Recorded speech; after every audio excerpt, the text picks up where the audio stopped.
Magandang araw po sa inyo, Kuya Bari. Magbabakasakali sana akong magbahagi ng isang kwento at sana po'y mapansin mo. Ako nga po pala si Willie, 43 anyos sa kasalukuyan at isa pong freelance architect at illustrator. Ang ibabahagi ko pong kwento ay sarili ko pong karanasan noong ako'y binata pa lamang. Siya nga po pala, ako'y isang backpacker at urban sketching artist. Hilig ko kasing mag-drawing po ng mga scenery na naglalarawan ng estado sa buhay ng mga tao. Taong 2002, naimbitaan ako ng dati kong high school best friend po na magpunta po sa Somewhere in Samar. Hindi ko na po ididetalye ang mismong lugar, Kuya Bari, para sa prebasya ng mga taga roon. At dahil nga hindi ko pa rin nararating ang lugar na iyon, ay kaagad akong sumang-ayon at nag-set ng date ng aking pagpunta sa Samar. Tandang-tanda ko pa nga, Abril ng taong 2002 ako nagbiyahe papunta sa lugar ng aking best friend na si William. Papaalis pa lang po ako sa bahay ay panay na ang palitan namin ng text message at walang humpay ang paalala niya sa akin na siya raw ang susundo sa airport at kung may mag-alok raw na ihahatid ako ay wag ko daw pansinin. Noong nasa eroplano na po ako, iniisip ko na ang mga lugar na maaari kong maiguhit pagdating sa Samar at kung anong itsura ng mga kabahayan at mga tanawin doon. Buong biyahe ay wala akong ginawa kung hindi ang mag-isip. Makalipas ang mahigit 1 oras at kalahati ay dumating na nga ako sa Calbayog Airport. Pagkakuha ko po ng mga gamit ko, kaagad akong nagpunta sa lugar na napag-usapan namin ni William kung saan niya ako susunduin. Habang hinihintay naman si William, napansin ko ang ganda ng Calbayog Airport at ang mga nakapaligid dito kaya naisipan kong iguhit. Focus po ako sa ginagawa ko noon kaya hindi ko napansin na may mga nanonood na pala sa akin. Nagulat na lamang ako nang may magsalita na isang babae. Ang galing ko raw gumuhit. Napalingon ako ng sandali saka ngumiti bago bumalik sa ginagawa ko. Nanatili namang nakatayo sa tabi ko ang babaeng iyon habang nanonood pa rin sa aking ginuguhit. Noong papatapos na ako ay may tumawag sa cellphone ko at nakita ko ngang si William iyon kaya sinagot ko muna. Ayon sa kanya, matatagalan daw siya sa pagsundo sa akin dahil nasiraan ang kanyang sasakyang gamit niya. Humingi ito ng pasensya at sinabing kung nagugutom ako ay kumain daw muna ako sa mga malapit na kainan doon sa airport. Di nga nagtagal, nagpalinga-linga ako at naghanap ako ng mapapagtanungan. Napansin ko yung babaeng nanonood sa pagguhit ko kanina na nasa kabila na ng kalsada. Kaya't dali-dali akong tumawid at lumapit sa babaeng iyon. Magalang naman akong nagtanong dito kung saan may malapit na kainan. Ngumiti naman ito sa akin at sinabing kung gusto ko raw, sumabay na ako sa kanya dahil doon din ang punta niya. Natuwa naman po ako sa sinabing iyon ng babae. Nagpakilala ako sa kanya at sinabing hindi talaga ako taga roon kaya hindi ko talaga alam ang pasikot-sikot sa lugar. Muli naman itong napangiti bago nagpakilala bilang si Marilyn. Kuya Bari, isang karinderyang maliit ako dinala ni Marilyn at iyon na daw ang pinakamalapit na alam niya. Pero kung ayaw ko daw doon, ay maari kaming lumipat sa mas malaki at mas magandang kainan. Nahiya naman ako at ayaw kong isipin niyang maarte ako. Kaya sinabi ko na okay sa akin ang ganoong kainan. Kuya Bari, bilang pasasalamat naman sa kanya, ay plano kong ako ang magbabayad sa aming kakainin. Habang nakaupo kami sa lamesa at naghihintay, ay nakipagkwentuhan muna ako kay Marilyn. Tinanong ko siya kung ano ang sadya niya sa Samar. Ayon naman sa kanya, taga roon daw siya talaga, pero 10 taon nang hindi nakakauwi dahil sa Maynila siya nag-aaral at naroon din ang trabaho niya. Napag-alaman ko rin na magkaedad lang pala kami. Nag-iisa siyang anak at naroon daw siya upang ibenta ang naiwang lupain ng kanyang mga magulang. Yumao na daw ang mga ito, 2 taon na ang nakakalipas. Sa maikling oras, medyo napalagay na ang loob ko sa kanya. Hindi ko rin mapagkakaila na nagagandahan ako sa kanya, Kuya Bari. Naputol na lamang ang pagkakwentuhan namin nang dumating na ang mga pagkain namin. Kuya Bari, habang kumakain kami ay palihim akong sumusulyap kay Marilyn. Naisipan kong humanap ng tiyempo para kunin ang cellphone number niya bago man lang kami maghiwalay ng araw na iyon.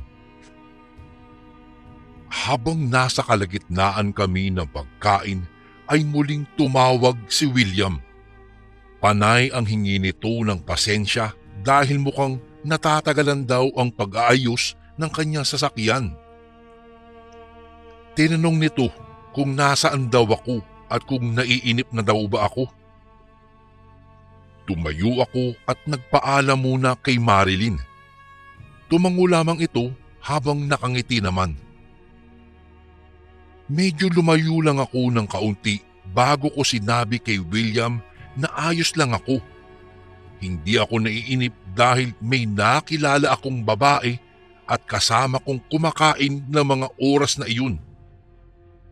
Bahagya namang kumalma ang boses ng kaibigan ko. Ngunit pinaalalahanan lang niya ako nito na mag-ingat at huwag gagawa ng kahit anong bagay na ikapapahama ko daw. Natawa naman ako sa pananalita niya. Ang buong akala niya ay hindi pa rin ako nagbabago at tulad pa rin ako noong high school kami na puro kalokohan lamang ang ginagawa. Pagkatapos ng tawag, napalingon akong muli kay Marilyn. Nakangiti ito habang nakatitig sa akin.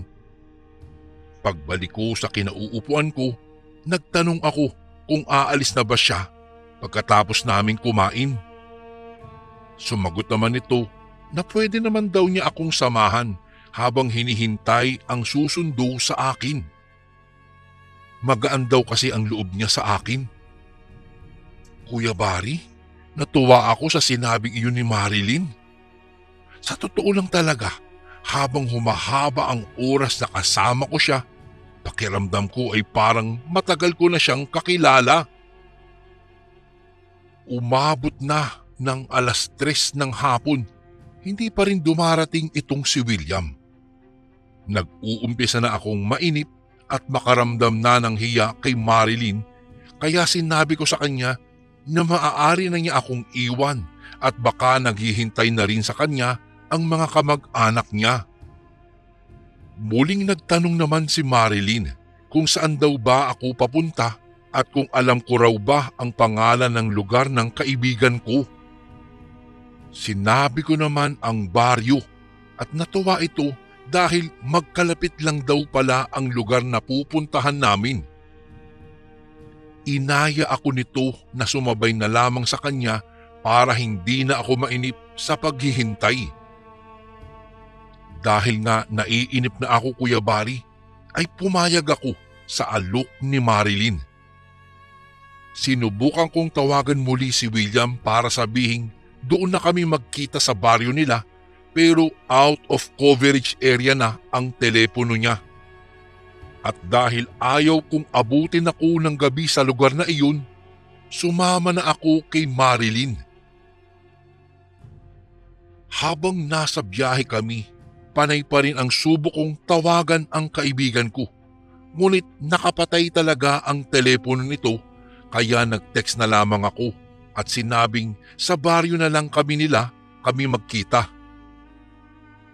Halos mag-iisang oras din ang naging biyahe namin bago kami nakarating sa lugar nila Marilyn. Sinabi nito sa akin na sa kabilang baryo lang ang lugar na pupuntahan ko. Kaya muli kong tinawagan si William pero wala pa rin. Napansin ni Marilyn ang pagkabalisa ko. Lumapit ito sa akin at tinanong ako kung gusto ko raw ba doon muna ako sa kanila para doon na hintayin si William at para makapagpahinga rin. Malapit lamang daw naman ang bahay na tutuluyan niya. Medyo nakakaramdam na ako ng inis noon sa kaibigan ko. Dala na rin siguro ng pagod sa biyahe. Sumama po ako kay Marilyn at nang makarating kami sa bahay na sinasabi niya ay talagang namangha ako sa ganda nito. Isa iyong lumang bahay na sa tingin ko po ay lagpas 100 taon na ang edad. Pagpasok namin sa loob ng bakuran ay sinalubong kami ng isang babae. Tinawag niya itong Tita Connie at nagyakapan ang dalawa bago ako ipinakilala bilang kaibigan. Tinanong pa nga nito kung kaibigan ba talaga ako o nobyo ng pamangkin niya. Nakaramdam naman ako ng hiya ng mga oras na iyon dahil hindi ko alam ang aking sasabihin. Kaya hinayaan ko na lamang si Marilyn na ang sumagot sa tanong ng tiyahin. Sinabi nito na naroon ako para magbakasyon lamang at isang kaibigang taga-kabilang baryo ang pupuntahan ko. Kaagad naman kaming inimbita nito na pumasok na sa loob para makapagmeryenda at makapagpahinga na rin. Habang nakaupo, ay muli kong sinilip ang aking telepono sa pagbabakasakaling nag-reply na ng text message si William. Pero wala palang signal sa lugar na iyon. Kaya nagpaalam ako kay Marilyn na lalabas muna ako sandali upang humanap ng signal. Naglakad ako papalabas ng kalsada at nang makasagap ako ng kaunting signal ay muli kong tinawagan si William pero nakapatay pa rin ang telepono nito. Muli akong nag-text at sinabing naroon ako sa katabi nilang baryo at doon na ako sunduin. Naghintay pa ako ng ilang minuto sa pagbabakasakaling mag-reply o tumawag man lang ang kaibigan ko, pero wala talaga. Pagbalik ko sa loob ng bahay ay nakahain na ang merienda. Sa totoo lang, Kuya Barry, nawalan ako ng ganang kumain sa kakaisip kung ano ang nangyari sa kaibigan ko at kung saan ako matutulog sa gabing iyon sakaling hindi niya ako masundo. Nakakahiya naman kasi kung doon ako kila Marilyn makikitulog. Habang kumakain kami, tinanong ako ni Aling Connie kung sino raw ang pupuntahan ko sa kabilang baryo. Nang sabihin ko naman ang kumpletong pangalan ng aking kaibigan, ay nagulat ito dahil ang pagkakaalam daw niya ay hindi taga roon ang pamilya nito at kilala pala niya ang ama ng kaibigan ko. Bigla din naman itong binawi ang sinabi na baka raw lumipat lang sa baryong iyon ang pamilya ng kaibigan ko dahil matagal na rin daw kasi siyang walang balita sa pamilyang iyon. Matapos naming kumain, nagpaalam na ako sa magtiyahin at sinabi kong ako na lang ang maghahanap sa bahay ng kaibigan ko. Pinipigilan pa nga ako ni Marilyn at sinabing doon na ako magpalipas ng gabi dahil baka matagalan ako sa paghahanap. Pero pinangunahan ako ng hiya at nagpumilit na umalis. Wala silang nagawa at hinatid nila ako sa sakayan ng tricycle at bago umalis ang sinasakyan ko ay kinausap ni Aling Connie ang driver nito sa lingwahe nila. Bandang huli, nagtagalog din ito at ipinakiusap na ihatid ako sa bahay ng pamilya ni William. Sakto namang kilala daw ng driver ang pamilya, kaya napanatag naman ako. Habang nasa biyahe ay nakaidlip ako. Kuya Bari, sa maikling pagkakaidlip ko ay nakapanaginip ako ng isang senaryo na hindi ko maipaliwanag. Nakita ko si William na sinasakal ang tiyahin ni Marilyn, pero iba ang itsura nito. Para itong tuyong katawan ng kahoy at punong-puno ng kung ano-anong manikang gawa sa dayami ang nakasabit sa buo nitong katawan. Namalayan ko na lamang na tinatapik na ako ng driver at nakahinto na kami. Isang lumang bahay na may 2 palapag ang bumungad po sa akin. Ayon sa driver, iyon daw ang bahay ng pamilya ni William. Bumaba naman ako at tinignan ang paligid bago inabot ang bayad. Gulat na gulat talaga ako sa lugar, Kuya Bari, dahil hindi man lang nabanggit sa akin ng kaibigan ko na liblib na pala ang lugar nila. Lumapit ako sa gate ng bahay na itinuro ng driver at nagtao po. Makailang ulit pa akong tumawag bago ako pinagbuksan ng isang may edad na lalaki. Tinanong ako nito kung ano raw ba ang kailangan ko. Nagpakilala naman ako at sinabing ako yung kaibigan po ni William. Hindi na umimik pang muli ang matanda at tinitigan lang ako nito. Maya-maya pa ay lumabas ang isang babae na sa tingin ko po ay kaedaran ko lamang. Ito naman ang nagtanong kung ano ang sadya ko roon. Nang sabihin kong ako ang kaibigan ni William, napangiti ito at kaagad na lumapit sa gate upang pagbuksan ako. Pinapasok ako ng babae, Kuya Bari, na nagpakilalang Ameline. Kapatid daw siya ni William. Nagulat ako kasi kilala ko ang lahat ng kapatid ng kaibigan ko at hindi ko namumukhaan itong si Ameline. Pagpasok ko sa lugar ng bahay, nakatitig pa rin sa akin ang matandang lalaki. Nakaramdam tuloy na ako ng pagkailang dahil hindi ito kumukurap na parang estatwa.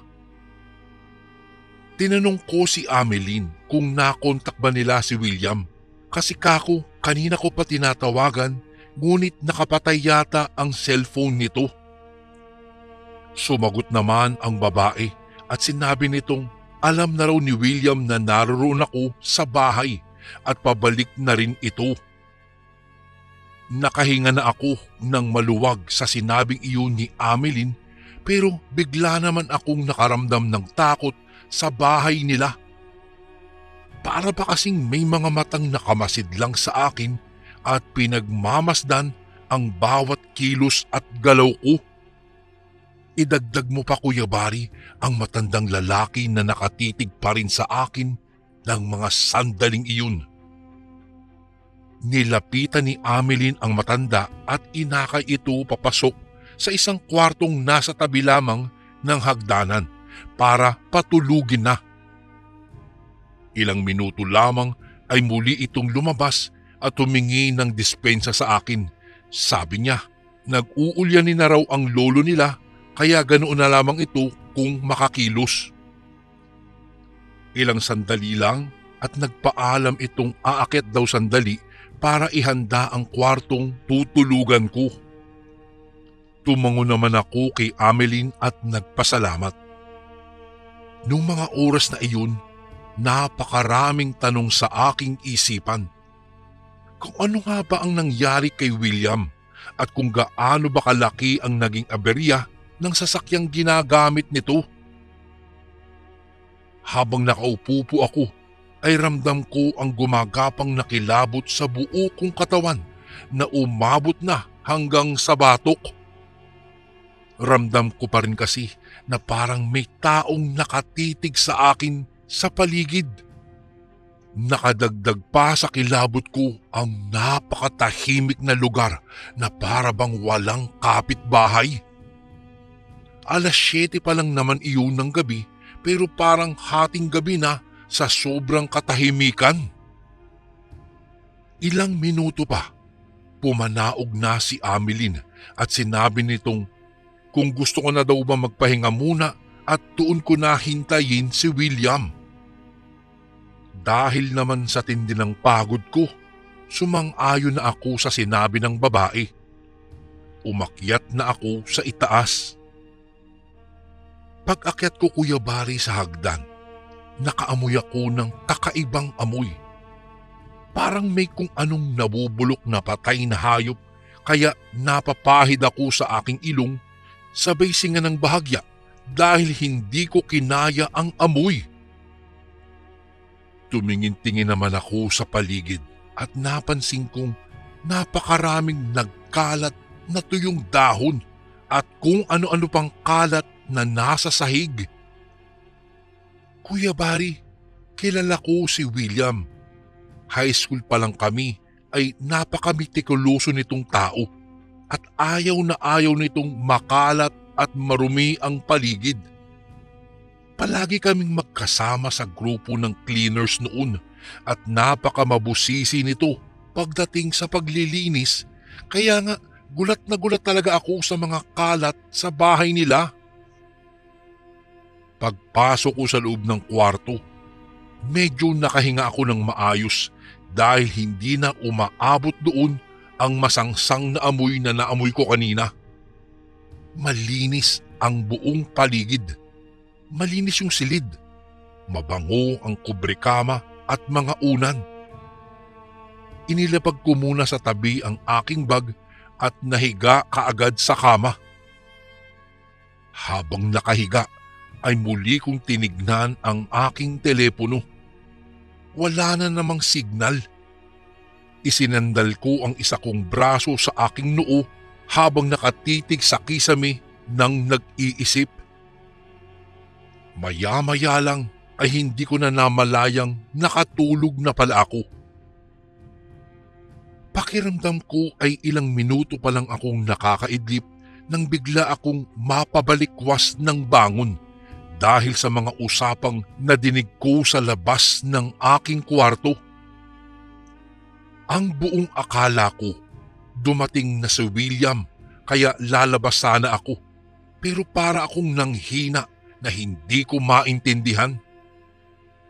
Pinilit kong tumayo para lumapit sa pintuan pero bigla akong natigilan dahil sa isang pamilyar na boses ng babae.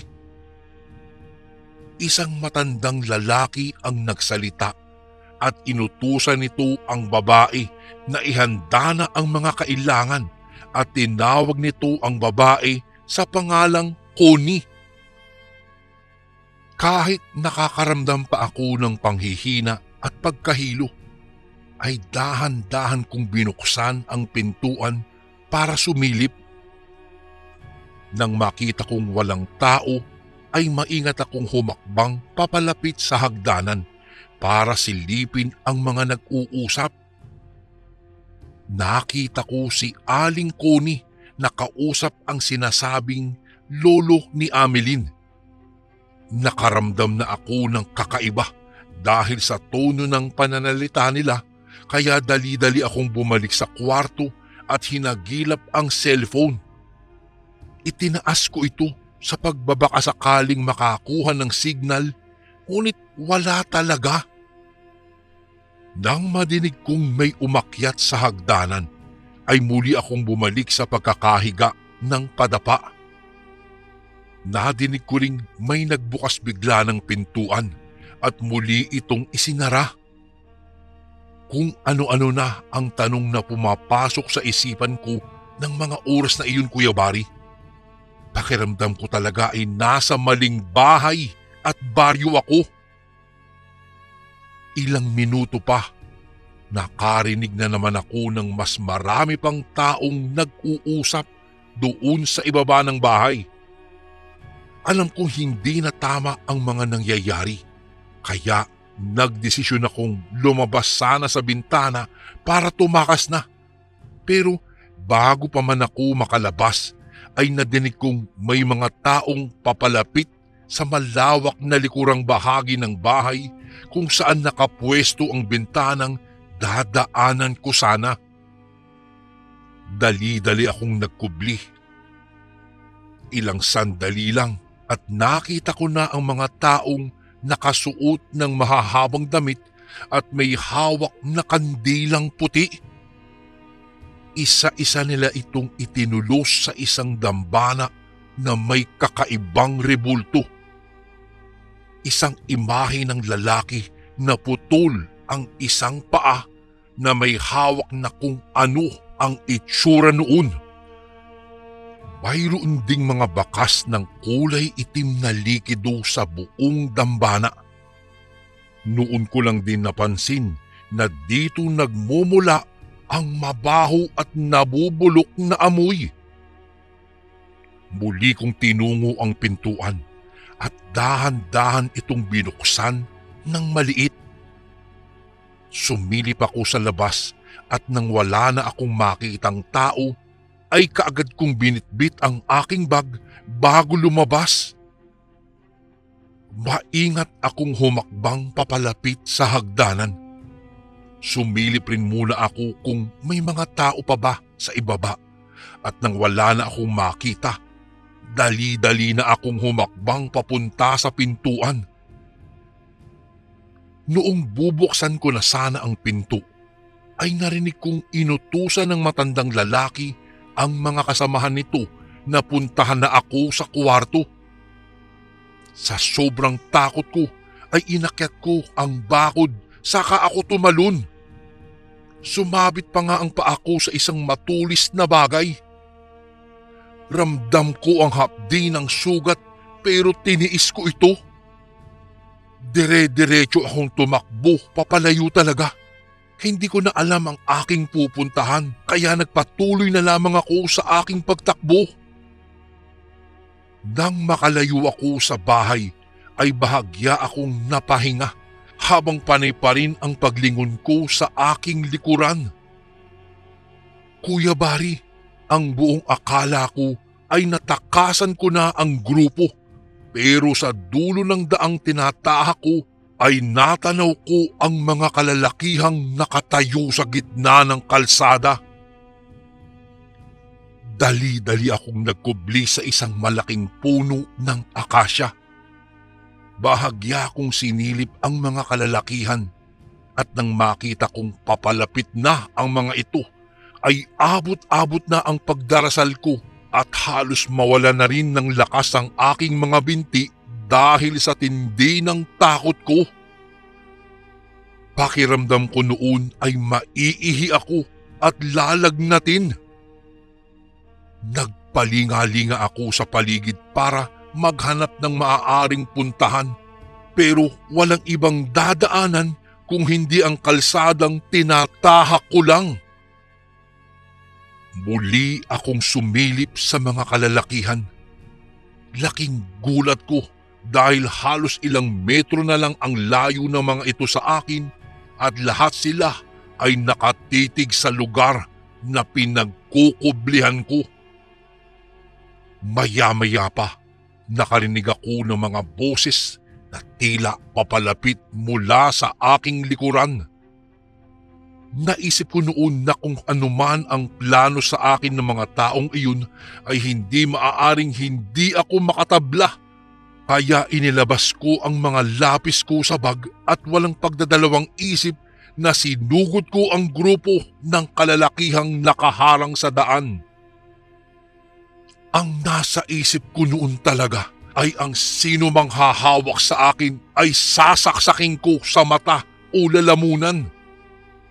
Nang malapit na ako ay biglang may liwanag na tumama sa mukha ko na nagmumula sa likuran ng mga lalaking nakaharang sa daan dahilan para mapapikit ako. nadinig ko ang boses ni Marilyn at William na tinatawag ako. Kuya Barry, pagmulat ko, hindi ko alam kung papaanong nangyaring bigla na lamang nawala yung mga kalalakihang nakaharang sa daan ng ganoong kabilis. Nang makalapit sa akin si William at Marilyn, ay nagmamadali ang mga ito na hinatak ako papalayo sa lugar na iyon. Nang marating namin ang highway, ay doon nila ako tinanong kung ano ang nangyayari at ano ang ginagawa ko sa lugar na iyon. Kuya Barry, hindi ko talaga alam kung ano ang isasagot ko at hindi ko rin alam kung totoo ba ang naranasan ko, lalong-lalo na nang sabihin sa akin ni William na 3 araw na pala akong nawawala. Mabuti na lang daw at pumunta sa bahay nila si Marilyn para kamustahin ako. Ayon sa mga magulang ni William, ay maliban sa Biringan, marami pa raw mahiwagang lugar sa Samar at isa na ang Tagum baryo na napuntahan ko na pinaniniwalaang baryo ng mga mamalarang o mga pinakamataas na uri ng mga mambabarang. Doon ko rin nalaman na ang tiyahin pala ni Marilyn ay isa sa mga mamalarang. Simula raw ng araw na mawala ako ay hindi na raw ito nakita pa. Hanggang ngayon, Kuya Barry, hindi ko pa rin makalimutan ang karanasang kong ito. Hindi ako makapaniwalang nakapagbakasyon ako sa maling baryo sa Samar o kung bakasyon nga bang matatawag iyon. Simula noon, hindi na ako bumalik pa doon dahil sa dami ng trabaho ko at idagdag na rin ang takot na maulit ang naranasan ko. Sa ngayon po, 2 na ang anak namin ni Marilyn at sa tuwing magbabanding kami ay ang kwentong ito ang lagi naming napapag-usapan. Isang pangyayari po sa buhay ko ang hindi ko talaga malilimutan. Ang alam ko po ay talagang totoong-totoo ang bawat segundo na naranasan ko doon sa bahay na iyon. Isang nakakakilabot na lugar. Alam kong hindi lang mga mambabarang ang nandoon, kung hindi mga grupo rin ng mga aswang. Isang matinding aral ang aking napulot dahil sa naranasan kong ito. Kung nakinig siguro ako kay Marilyn ay sana'y hindi ko naranasan ang nakakakilabot na karanasang iyon. Ngunit hindi ko naman po pinagsisisihan ng lahat. Kung hindi dahil sa bakasyong iyon, hindi ko makikilala ang babaeng pakakasalan ko. Kuya Barry, hanggang dito na lang po ang aking kwento. Maraming salamat po sa pagbabasa at sana po ay magustuhan ito ng tagapakinig ng inyong channel. Alam kong sa iba ay hindi ito nakakatakot, pero para sa akin po, ito ang pinaka-nakakatakot na karanasan ko dahil sa pagbabakasyon lamang sa maling baryo sa isang lugar sa Samar. Muli, maraming salamat and God bless us all. Lubos na gumagalang, Willie.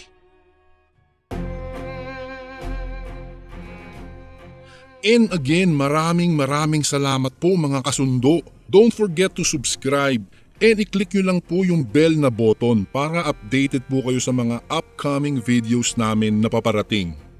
Maraming salamat po ulit. God bless and ingat po lagi dyan. Ito po si Kuya Barry at ako ang Sundo.